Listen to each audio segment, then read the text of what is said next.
this video, we are going to see our chapter 1 of class 6 history. What, where, how and when. ये सारे जो आप question word देख रहे हैं एक्चुअली हम इस पूरा चैप्टर में इन्हीं को फाइंड आउट करने वाले हैं. सो एक बात क्लियर करना चाहूंगी, इस चैप्टर का एक ही पार्ट है, इसको पार्ट्स में डिवाइड नहीं किया गया है, यानी कि चैप्टर 1 हम इसी वीडियो में पूरा कंप्लीट करेंगे. So let's start it.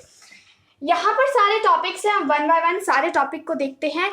ज़्यादातर आप जो है अपने आप से क्वेश्चन करने की कोशिश करना, जितने क्वेश्चन पॉसिबल हो सके अपने आप से करने की कोशिश करना. अगर किसी का आंसर नहीं आता है कमेंट सेक्शन में मुझे बताना, ताकि मैं आपको उसका आंसर दूं.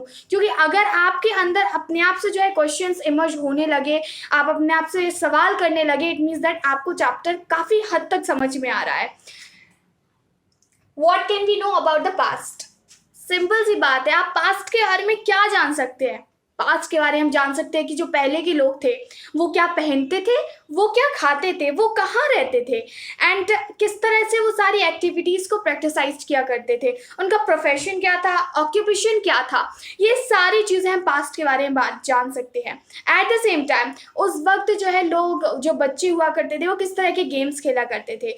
आज के टाइम पे ज़्यादातर लोग जो है मोबाइल्स में गेम खेलते हैं. इनफैक्ट आई वंडर कि लोग लूडो भी अब मोबाइल में खेलने लगे हैं, बट पहले बहुत सारे गेम्स चलते थे. अगर आपने खेला होगा अस्टाचंगा, उसमें कुछ गोटियां रहती है, जो इमली के बीज रहते हैं, उनसे जो है गेम्स खेला करते थे. सो कई सारे इस तरह के गेम हैं. वेल ये तो मैंने आपको रीसेंट बताया, हम बहुत पहले की बात कर रहे हैं, यहाँ पे करीब हज़ारों साल पहले की बात कर रहे हैं कि उस वक्त क्या हुआ करता था. सो ये सारी चीज़ें जो है हमें पास्ट से पता चलती है.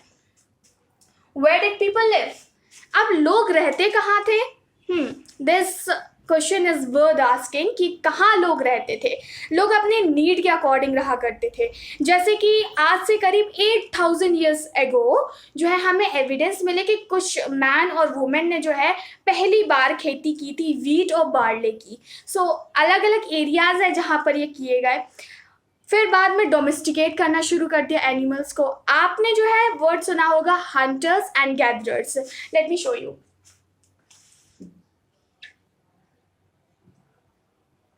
Gatherers and hunters. सो पहले तो हम इनका मीनिंग जान लेते हैं. एक्चुअली होता क्या है, गैदरर्स का मतलब होता है, गैदर का मतलब होता है इकट्ठा करना. गैदरर्स वो लोग कहलाते हैं जो चीज़ों को इकट्ठा करते हैं. यानी कि उस वक्त जो लोग थे, क्योंकि ना तो उस वक्त कोई ऐसा प्रोफेशन तो था नहीं, टीचर हुआ, डॉक्टर हुआ, इंजीनियर हुआ, हम बहुत पहले की बात कर रहे हैं, क्योंकि उस वक्त लोग पढ़े लिखे नहीं थे. सो वो क्या करते थे, अपने जीवन यापन के लिए, अपने लिवलीहुड के लिए वो सारी चीज़ें कलेक्ट किया करते थे. जैसे कि फॉरेस्ट से कितनी सारी चीज़ें मिलती है, कितनी सारी, लाइक लीव्स हुआ, बार्क हुआ, हनी हुआ, wax, seasonal fruits, everything, would, ये सारी चीज़ जो कलेक्ट किया करते थे उन लोगों को बोला जाता था गैदरर्स, और यही उस वक्त का प्रोफेशन था. हंटर्स हम बात करते हैं. इनफैक्ट हंटर्स आपको पता होगा शिकारी, जो शिकार करे, एनिमल्स का शिकार करना हुआ. सो ये लोगों के प्रोफेशन थे ये, क्योंकि हम प्रिमिटिव सोसाइटी की बात कर रहे हैं, जब टेक्नोलॉजी बिल्कुल नहीं थी, कुछ नहीं था, तो प्रिमिटिव सोसाइटी में लोग इस तरह के प्रोफेशन जो है वो प्रैक्टिसाइज्ड किया करते थे. फिर उन्होंने एनिमल्स को डोमेस्टिकेट करना शुरू किया, जैसे कि कैटल, शीप, काऊ, ये सारे एनिमल्स को डोमेस्टिकेट करना शुरू किया. कुछ जो विंध्यास के पहाड़ है, यानी कि विंध्यास हिल है, वहाँ पर जो है पहली बार खेती की गई थी. किसकी? चावल की खेती की गई थी इसके आसपास. ठीक है. फिर गंगा की जो ट्रिब्यूटरीज हैं, ट्रिब्यूटरीज का मतलब होता है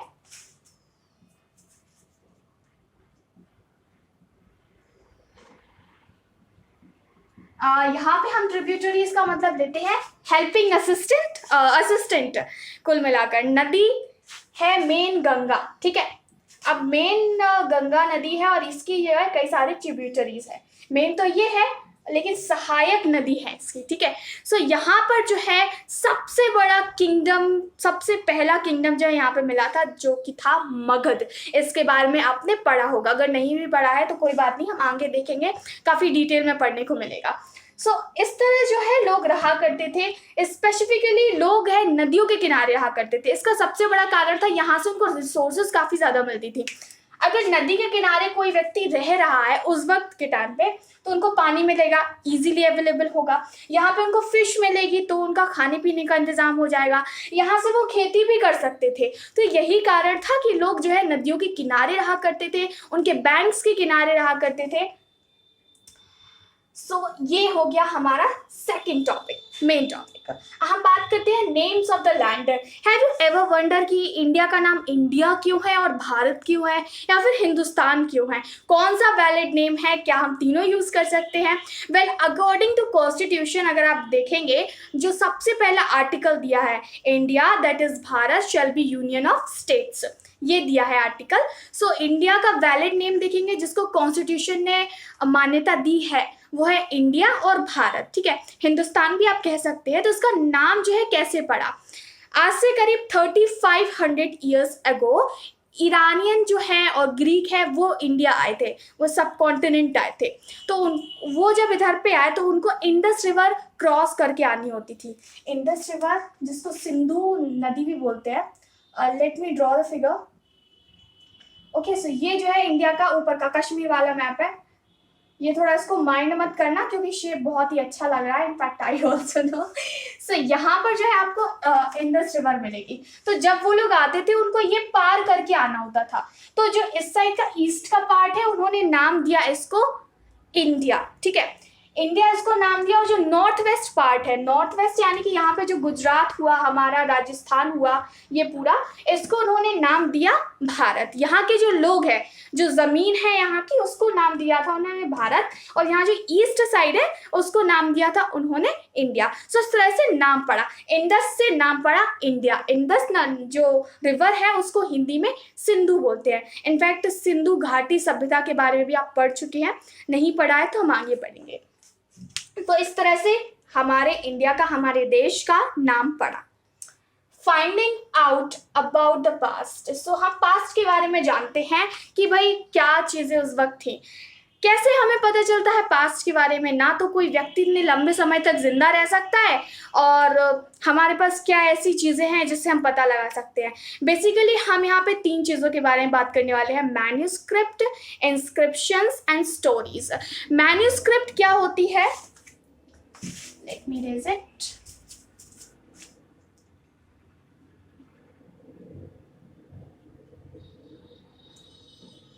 मैन्यूस्क्रिप्ट जो है वो पाम लीफ से बनती थी, पाम लीफ यानी कि पत्तों से।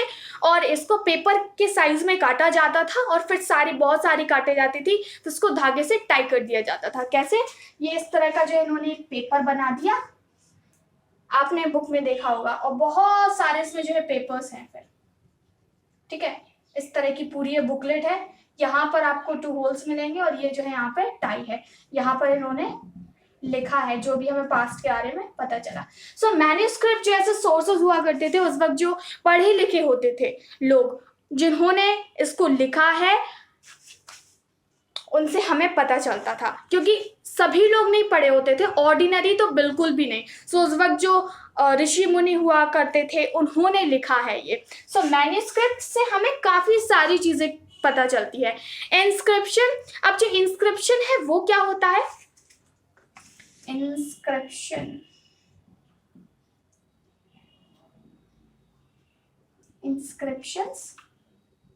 इंस्क्रिप्शंस यानी कि जो पुराने, यानी कि जो उस वक्त राजा थे, राजा महाराजा थे, सम्राट थे, उन्होंने अपनी तारीफ के लिए जो एविडेंसेस सदा के लिए कलेक्ट किए, जैसे कि कोई बड़ा सा स्टोन है उसको इंक्रेव्ड कर दिया गया, उस पर लिख दिया गया। अब वो तो डिस्ट्रॉय होने वाला नहीं है। ठीक है, अब जो यहाँ पे हम मैन्यूस्क्रिप्ट की बात कर रहे थे, ये हो सकता है शायद जल गए हो किसी कारण की वजह से, तो जले हुए से आप पढ़ तो सकते नहीं हैं। लेकिन जो इंस्क्रिप्शंस है वो स्टेबल रहे, क्योंकि एक बार किसी राजा ने अपनी तारीफ में कुछ लिखवा दिया तो फिर वो ऑलवेज के लिए हो गया। कि चट्टान को तोड़ना इतना आसान नहीं है, पहाड़ के पहाड़ काटे जाते थे फिर उन पे लिखा जाता था। जैसे कि किसी राजा ने मंदिर को कुछ डोनेट किया तो उन्होंने इंस्क्रिप्शन वहां पे रखवा दिया, इनक्रेव करवा दिया गया। सो ये चीजें जो है वो डिस्ट्रॉय बिल्कुल भी नहीं होती थी।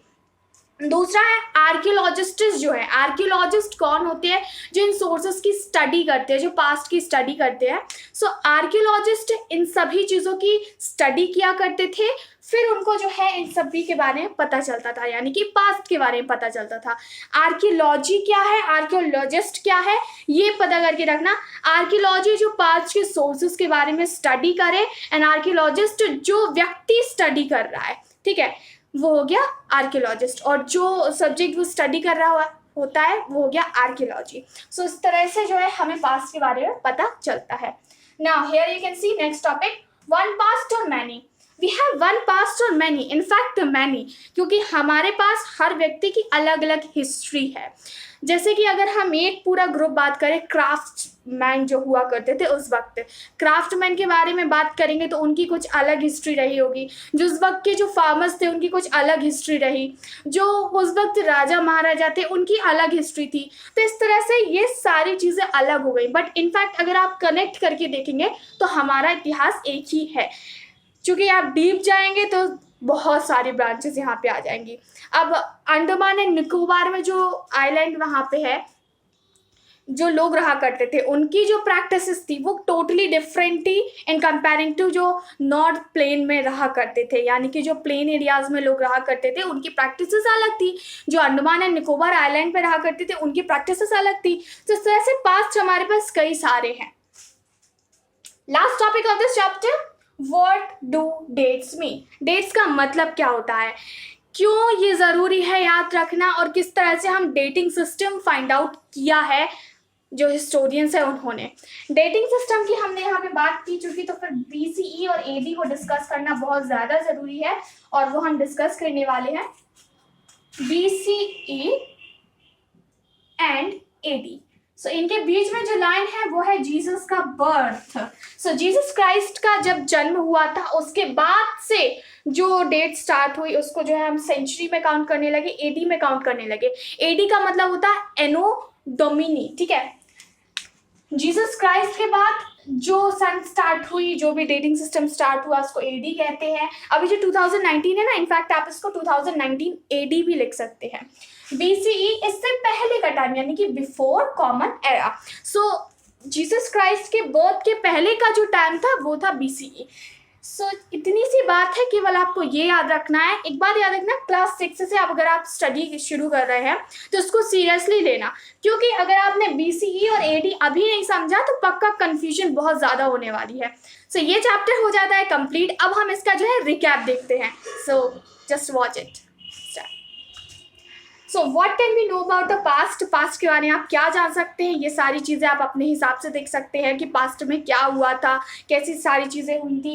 वेयर डिड पीपल लिव, लोग कहाँ पे रहते थे। बेसिकली अगर आप नदी का एग्जाम्पल लेंगे, फॉरेस्ट का एग्जाम्पल लेंगे तो सारी चीज़ें आसान हो जानी है। कहाँ पे कौन सी चीज़ कब स्टार्ट की गई थी, डोमेस्टिकेशन कब हुआ था एनिमल्स का, एग्रीकल्चर प्रैक्टिसेस कब से शुरू हुई थी। Names of the land, India का नाम इंडिया कैसे पड़ा और भारत कैसे पड़ा। Finding out about the past, past के बारे में हम कैसे पता करते हैं, बेसिकली मैन्यूस्क्रिप्ट से, इंस्क्रिप्शन से, और जो आर्कियोलॉजिस्ट स्टडी करते हैं उससे। One past or many, we have one history on many, in fact many, or you can also say one, so this is just a question. What do dates mean, dates का मतलब क्या होता है, क्यों ज़रूरी होती है, ये सारी चीज़ें जो है आपको बताती है एक्यूरेट डेट की भाई कौन सी चीज़ कब हुई थी। अगर आपको आपका जन्म ही नहीं पता होगा तो फिर आपको ये नहीं पता चलना ज़िंदगी भर के भाई आप कितने साल के हो गए हैं। सो डेटिंग सिस्टम भी बहुत ज़्यादा ज़रूरी है, BCE और AD में डिफरेंस करके रखना। So I hope this video will help you. Tell me in the comment section that whether you understood this chapter or not. You can like this video, share this video. You can subscribe Studyship with Krati for more such kind of videos. Thanks for watching this video.